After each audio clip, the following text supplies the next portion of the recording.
Hello प्यारे बच्चों, कैसे हैं आप सब। मैं हूं आपकी हिंदी की टीचर और आज हम शुरू करने जा रहे हैं एक और रोमांचक पाठ जो है पाठ 5 गिल्लू। तो आइए सबसे पहले चित्र पर आधारित गतिविधि पढ़ें। बच्चों, उपयुक्त चित्रों में दिखाए गए जंतुओं के बच्चों को घरों में पाला जाता है। ये देखने में बहुत ही सुंदर होते हैं। क्या आपके यहाँ भी कोई पशु है? यदि हाँ, तो कौन सा जीव आपके यहाँ है? आप उसकी देखभाल किस प्रकार करते हैं? आपको कौन सा जंतु अपने घर में पालना सबसे अच्छा लगता है? इस बारे में अपने मित्रों के साथ चर्चा कीजिए। आइए इसी के साथ पाठ में प्रवेश करें। बच्चों, प्रस्तुत पाठ गिल्लू महादेवी वर्मा द्वारा लिखित रचना है। महादेवी वर्मा जी को पशु पक्षियों से बहुत प्यार था। ये जीव उनके जीवन नीचे आ जाओ ये जीव उनके जीवन में बहुत महत्व रखते थे। यहाँ लेखिका ने अपने जीवन के उस पड़ाव का वर्णन किया है जहाँ उन्होंने गिलहरी के एक बच्चे को कुएं से बचाया। आइए शुरू करते हैं। अचानक एक दिन सवेरे कमरे से बरामदे में आकर मैंने देखा दो कौवे गमले के चारों ओर छुए छुआल जैसे खेल खेल रहे हैं। निकट जाकर देखा, गिलहरी का एक छोटा सा बच्चा है जो संभवतः घोंसले से गिर पड़ा है और अब कौवे उसमें सुलभ आहार खोज रहे हैं। वह निश्चेष सा गमले से चिपटा पड़ा था। सबने कहा कौवे की चोंच का घाव लगने के बाद वह बच नहीं सकता, अतः इसे ऐसे ही रहने दिया जाए, परंतु मन नहीं माना और मैं उसे हौले से उठाकर अपने कमरे में ले आई।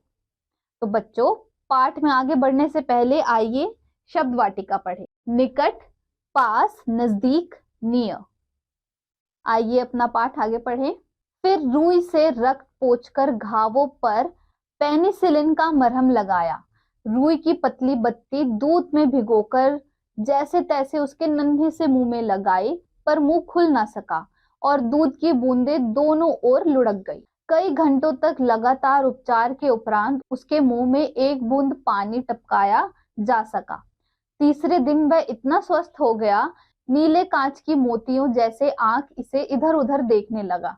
3-4 मास में इसके स्निग्ध रोएं, छब्बेदार पूंछ और चंचल चमकीली आंखें सबको विस्मित करने लगी।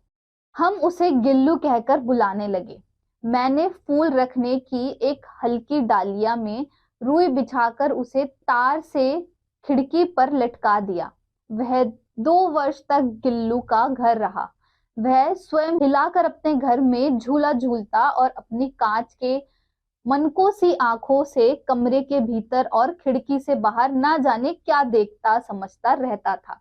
उसकी समझदारी और कार्यकलाप पर सबको आश्चर्य होता था। जब मैं लिखने बैठती तो मेरा ध्यान आकर्षित करने के लिए वह मेरे पैर पर आकर सर से पर्दे पर चढ़ जाता और फिर उसी तेजी से उतरता। उसका यह दौड़ने का क्रम तब तक चलता जब तक मैं उसे पकड़ने के लिए ना उठती। कभी मैं गिल्लू को पकड़कर एक लंबे लिफाफे में इस प्रकार रख देती कि उसके अगले दोनों पंजे और सिर के अतिरिक्त सारा गांठ लिफाफे के भीतर बंद रहता। भूख लगने पर चीकू चीकू करके मानो वह मुझे सूचना देता और काजू या बिस्किट मिल जाने पर उसी स्थिति में लिफाफे से बाहर वाले पंजों से पकड़कर उसे कुतरता रहता। फिर गिल्लू के जीवन का प्रथम वसंत आया। नीम चमेली की गंधें और कमरे में हौले हौले आने लगी। बाहर की गिलहरियां खिड़की की जाली के पास आकर चीकू चीकू करके ना जाने क्या कहने लगी। गिल्लू को जाली के पास बैठकर अपने घर से बाहर झांकते देखकर मुझे लगा कि इसे मुक्त करने की जरूरत है। मैंने खिड़की की जाली खोल दी। बाहर निकलकर गिल्लू ने राहत की सांस ली। इतने छोटे से जीव को घर में फूलते फलते बिल्लियों से बचाना भी एक समस्या ही थी। मेरे कमरे से बाहर जाने पर गिल्लू भी खिड़की की खुली जाली की राह से बाहर चला जाता और दिन भर गिलहरियों के झुंड का नेता बना हर डाल पर उछलता कूदता रहता और ठीक 4 बजे वह खिड़की के भीतर आकर अपने झूले से झूलने लगता। मुझे चौंकाने के लिए वह कभी फूलदान के फूलों में छिप जाता, कभी पर्दे की चुन्नट में और कभी सोन जूही की पत्तियों में। विचार मंथन। गिल्लू की कौन सी बात आपको अच्छी लगी? तो बच्चों बताइए, आपको गिल्लू गिलहरी की कौन सी बात अच्छी लगी? मेरे पास बहुत से पशु पक्षी है और उनका मुझसे लगाव भी कम नहीं है, परंतु उनमें से किसी की मेरे साथ में खाना खाने की हिम्मत हुई हो ऐसा मुझे स्मरण नहीं आता। गिल्लू इनमें अपवाद था। मैं जैसे ही खाने के कमरे में पहुंचती, वह खिड़की से निकलकर आंगन की दीवार, बरामदा पार करके मेज पर पहुंच जाता और मेरी थाली में से एक एक चावल उठाकर बड़ी सफाई से खाता रहता। काजू उसका प्रिय खाद्य था और कई दिन तक काजू ना मिलने पर वह अन्य खाने की चीजें या तो लेना बंद कर देता था या झूले से नीचे फेंक देता था। उसी बीच मुझे मोटर दुर्घटना से आहत होकर कुछ दिन अस्पताल में रहना पड़ा। सब उसे काजू दे जाते, परंतु अस्पताल से लौटकर जब मैंने उसके झूले की सफाई की तो उसमें काजू भरे मिले, जिसे ज्ञात होता कि वह इन दिनों अपना प्रिय खाद्य कितना कम खाता रहा। आइए बच्चों, पहले शब्द वाटिका पे ध्यान दें। झुंड, समूह, समुदाय, हर्ड। फूलदान, गमला, फ्लावर पॉट। अपवाद, अलग, एक्सेप्शन। प्रिय, पसंद, फेवरेट। आहत, घायल, इंजर्ड। तो बच्चों, क्या आप जानते हैं, पेड़ों की अंधाधुंध कटाई के कारण गिलहरी के निवास स्थान में कमी आई है। यह प्राणी विलुप्त होने के कगार पर है। खोजबीन, इंटरनेट गतिविधि। इंटरनेट के माध्यम से किसी एक ऐसे जानवर जो कि विलुप्त होने के कगार पर हो के बारे में जानकारी एकत्र करके एक प्रोजेक्ट रिपोर्ट तैयार कीजिए। आइए बच्चों, अपनी कहानी आगे पढ़े। मेरी अवस्था में वह तकिए पर सिरहाने बैठकर अपने नन्हे नन्हे पंजों से मेरे सिर और बालों को हौले हौले सहलाता था।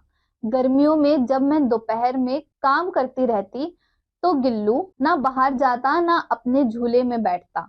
उसने मेरे निकट रहने के साथ गर्मी से बचने का एक स्वार्थ नया उपाय खोज निकाला था। वह मेरे पास रखी सुराही पर लेट जाता और इस प्रकार समीप भी रहता और ठंडक में भी रहता। गिलहरियों के जीवन की अवधि 2 वर्ष से अधिक नहीं होती, अतः गिल्लू की जीवन यात्रा का अंत आ ही गया।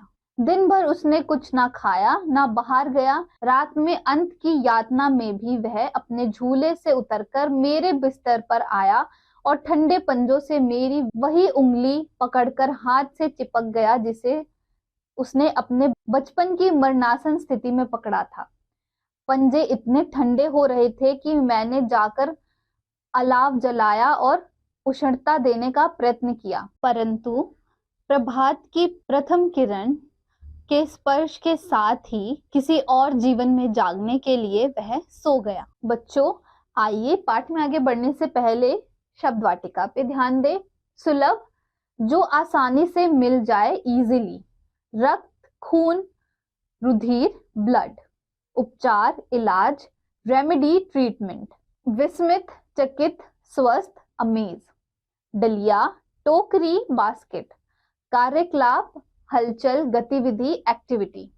आकर्षित, आकृष्ट, खींचा हुआ, अट्रैक्टेड। गत, शरीर, बॉडी।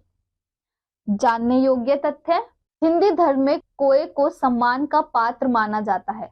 कहा जाता है कि हमारे पुरखे पितृपक्ष में हमसे कुछ भी पाने के लिए ना गरुड़ के रूप में आते हैं, ना मयूर के रूप में, ना हंस के रूप में, बल्कि वे कोए के रूप में प्रकट होते हैं। भले ही इसका स्वर कर्कश हो, लेकिन कोआ हमें हमारे मेहमानों के आगमन का शुभ संकेत देता है। रोचक जानकारी।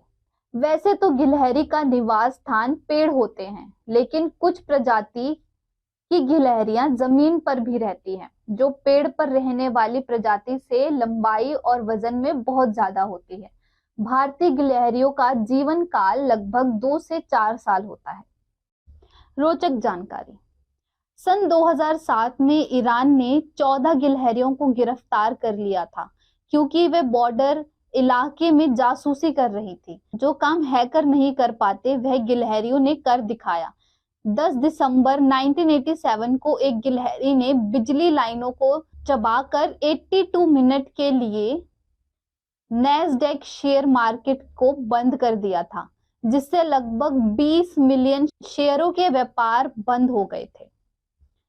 नैतिक शिक्षा एवं मूल्य। गिल्लू कहानी हमें जीवों के प्रति दया भाव अपनाने की शिक्षा देती है। यह कहानी हमें शिक्षा देती है कि जिस तरह हमें इस संसार में जीने का अधिकार है, उसी तरह अन्य जीवों को भी इस संसार में जीने का अधिकार है। यह कहानी हमें जीवों के प्रति संवेदना युक्त व्यवहार करने का संदेश देती है। साथ ही यह संदेश भी मिलता है कि मानव हो या जानवर, हमें सभी के प्रति संवेदना दिखानी चाहिए और किसी को भी आवश्यकता पड़ने पर उसकी सहायता करनी चाहिए। तो बच्चों, इस पाठ में बस इतना ही। मुझे उम्मीद है आपको इस पाठ से काफी सारी जानकारियां प्राप्त हुई होंगी। मैं आपसे मिलूंगी अगली कक्षा में एक और रोमांचक पाठ के साथ।